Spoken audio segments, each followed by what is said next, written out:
নমস্কার, কলকাতা টিভিতে আপনাদের সকলকে স্বাগত। এসআইআর এর নাম না থাকলে সরকারি সুযোগ সুবিধা থেকে বঞ্চিত করা যাবে না। কারণ এসআইআর এর নাম নেই বলে তিনি ভারতের নাগরিক নন, এমন মত পোষণ করা যাবে না। এমনটাই মন্তব্য সুপ্রিম কোর্টের প্রধান বিচারপতি সূর্যকান্ত, বিচারপতি জয়মাল্য বাগচি এবং বিচারপতি ডি মোহনার বেঞ্চের। মূলত আবেদনকারীদের দাবি ছিল এসআইআর এর নাম না থাকার জন্য আয়ুষ্মান ভারত সহ সরকারি বিভিন্ন প্রকল্প থেকে তাদের বঞ্চিত করা হচ্ছে, তাদের ভারতবর্ষের নাগরিক হিসাবে ধরা হচ্ছে না। কিন্তু ইতিমধ্যে তারা এ বিষয়ে ট্রাইব্যুনালে আবেদন জানিয়েছে।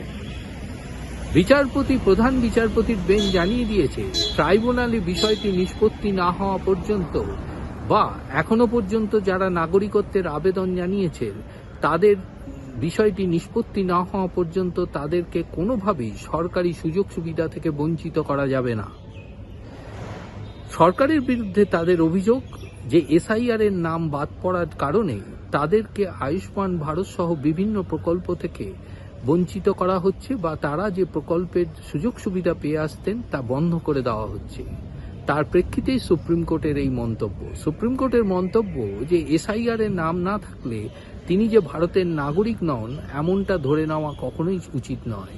তার কারণ সুপ্রিম কোর্টের নির্দেশে যে ট্রাইব্যুনালের বিচার প্রক্রিয়ার জন্য নির্ধারিত হয়েছে সেখানেই কিন্তু তা বিষয়টি নির্ধারণ করা হবে এবং আইনের প্রতিটি পদক্ষেপ সম্পূর্ণ হবার পরই এই বিষয়টিতে চূড়ান্ত হিসাবে সিদ্ধান্ত গ্রহণ করা হবে। অপরদিকে সুপ্রিম কোর্টের গঠিত ট্রাইব্যুনালে সঠিকভাবে বিচার প্রক্রিয়া হচ্ছে না এবং বিচার প্রক্রিয়ায় বিলম্বিত হচ্ছে, এমনটাই দাবি নিয়ে যে মামলা দায়ের হয়েছিল তার প্রেক্ষিতে সুপ্রিম কোর্ট ট্রাইব্যুনালে কতগুলি মামলা দায়ের হয়েছে, কতগুলি এখনো পর্যন্ত বিচারাধীন রয়েছে, কতগুলি নিষ্পত্তি হয়েছে তার একটি বিস্তারিত রিপোর্ট তলব করেছে। এই রিপোর্ট সুপ্রিম কোর্টে জমা করবেন কলকাতা হাইকোর্টে ভারপ্রাপ্ত প্রধান বিচারপতি। সেই রিপোর্ট দেখার পরই সুপ্রিম কোর্ট এই আবেদনের ভিত্তিতে তার পরবর্তী সিদ্ধান্ত গ্রহণ করবে।